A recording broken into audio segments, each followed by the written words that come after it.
Voici le matériel nécessaire pour réaliser un scrunchie. Alors, la première étape, c'est de se choisir un tissu qui n'est pas trop épais, donc quelque chose qui est assez malléable parce qu'on va devoir coudre le scrunchie et le retourner de côté. Donc, c'est important que ce ne soit pas trop épais.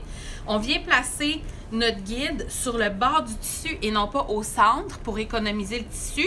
Donc, on vient le placer sur les côtés. Et là, on a deux options. On peut, avec un crayon, venir tracer alentour pour ensuite découper au ciseau.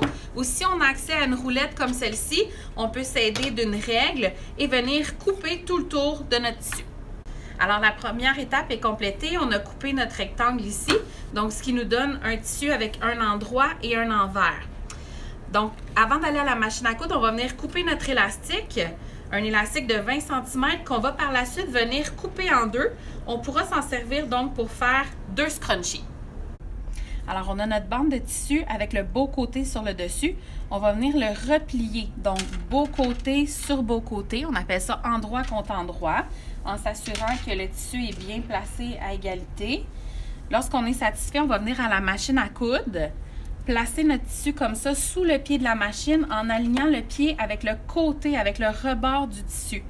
Donc, ici, c'est du velours, ça tourne un peu vers l'intérieur, donc il faut s'assurer de bien le placer comme ça avec nos doigts. Quand on commence à la machine, on va s'assurer de venir faire un petit point arrière ici pour venir, dans le fond, solidifier notre couture. Donc, on peut baisser l'aiguille et là, on y va doucement. Un petit point arrière qui recule. Et là, tout au long de notre couture, on va s'assurer de bien venir placer à égalité les deux bords et essayer de suivre, dans le fond, comme ça, avec le pied sur les côtés. On peut s'arrêter, on prend notre temps, on vient bien placer notre tissu et on continue comme ça jusqu'à la fin. Et à la fin, on va revenir faire encore une fois un petit point d'arrêt quand on est rendu au bout. Alors, la prochaine étape, une fois que notre couture est faite, on vient s'assurer de couper tous les petits fils de la machine à coudre si ce n'est pas déjà fait. Donc, c'était déjà fait de l'autre côté. Et là, ça va être de retourner notre chouchou. C'est une étape délicate. Il faut prendre notre temps et on peut venir s'aider de certains instruments, par exemple, comme d'un long pinceau, en venant délicatement peser comme ça sur notre tissu. Donc, moi, j'aime bien y aller avec mes doigts, donc en tirant sur le tissu, en le poussant aussi vers l'intérieur, puis par la suite en allant le chercher comme ça. Donc, avec le temps, là, on devient de plus en plus habile pour le faire. Donc, on peut s'aider toujours délicatement de notre pinceau. Ça peut être aussi avec un crayon, évidemment pas avec le bout pointu pour ne pas endommager le tissu. Et on va faire ça jusqu'à ce que notre tissu soit retourné au complet.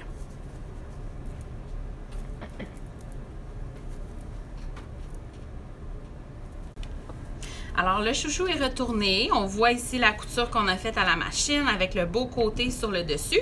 La prochaine étape, ça va être de venir enfiler notre élastique. Pour s'aider, on vient piquer une épingle à couche comme il faut, comme ça, dans notre élastique. Et là, ce qu'on va faire, c'est qu'on va, dans le fond, s'aider de l'épingle à couche qu'on voit ici, là, à travers le tissu. On vient la pousser comme ça en froissant le chouchou. Et on vient tirer. Toujours important de tenir l'élastique dans sa main pour pas que l'élastique passe à travers complètement du chouchou. Donc, on froisse, on tire et on va faire ça comme ça pour tout le chouchou.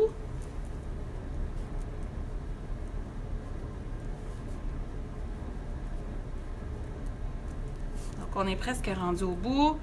Et une fois rendu au bout, notre épingle à couche sort par l'autre extrémité. Afin d'éviter que l'élastique sorte par un des deux bouts, moi, ce que j'aime bien faire, c'est venir repiquer l'épingle à couche ici pour éviter que, justement, que l'élastique se perde à l'intérieur. On va aller à la machine à coudre pour venir fermer notre élastique. Alors là, on vient enlever l'épingle en s'assurant de bien tenir les deux bouts de l'élastique. On s'assure que l'élastique n'est pas venu tourner à l'intérieur, donc il est bien du bon bord.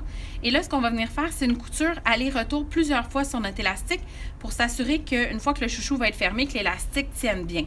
Donc, on met les deux bandes une par-dessus l'autre comme ça ici. On vient s'installer sous le pied qu'on vient abaisser. Et là, on va faire une couture aller et on fait un retour. Aller, retour. Et on fait ça plusieurs fois. Moi, j'aime bien le faire au moins 3-4 fois. Donc, notre chouchou, l'élastique est fermé. On est venu couper les fils. La prochaine étape, c'est la dernière, ça va être de venir fermer le chouchou. Donc, ce qu'on fait, c'est qu'on va venir rentrer le bord vers l'intérieur. On le rentre d'à peu près un demi-centimètre, disons, tout le tour comme ça. Et on va faire la même chose de l'autre côté. Pour avoir une plus belle finition, moi, j'aime bien aligner la couture d'un côté avec la couture de l'autre côté. Pour fermer notre chouchou, pour que ça fasse une belle finition, on va utiliser le point invisible. Donc, j'ai mon aiguille ici avec mon fil au bout duquel j'ai fait un nœud. Donc, ce qu'on va faire, c'est qu'on va venir piquer. Moi, j'aime bien commencer près de la couture. Ça me donne un indice de où je suis partie. On va venir piquer dans la bordure qu'on a rentrée vers l'intérieur. Donc, je viens piquer mon fil. Ensuite, je vais aller de l'autre côté. Donc, encore une fois, ici, j'ai ma couture. Je vais aller dans la portion qui est rentrée vers l'intérieur et je vais aller piquer à travers le tissu. Et là, je vais serrer mon tissu ensemble. Je vais un petit peu plus loin de l'autre côté, toujours juste dans la portion qui est tournée vers l'intérieur. Ensuite, on retraverse de l'autre côté, toujours dans la portion intérieure de mon chouchou. Donc, je viens piquer ici. Et là, on voit que quand le chouchou se ferme, ma couture est invisible parce qu'elle est à l'intérieur de cette bordure-là ici. Donc, je vais continuer comme ça tout le tour. Donc, là, on est rendu de ce côté-ci. Je viens piquer à l'intérieur de la bordure. Comme ça ici. Et là, on peut s'aider avec nos doigts. Des fois, le chouchou va se défaire. La petite bordure se défait. On ne se gêne pas. On vient la rentrer vers l'intérieur.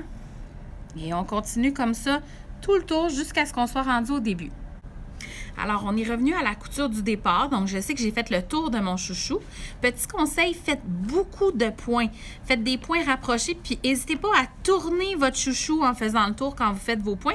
Ça va vous aider là, à mieux diriger votre tissu.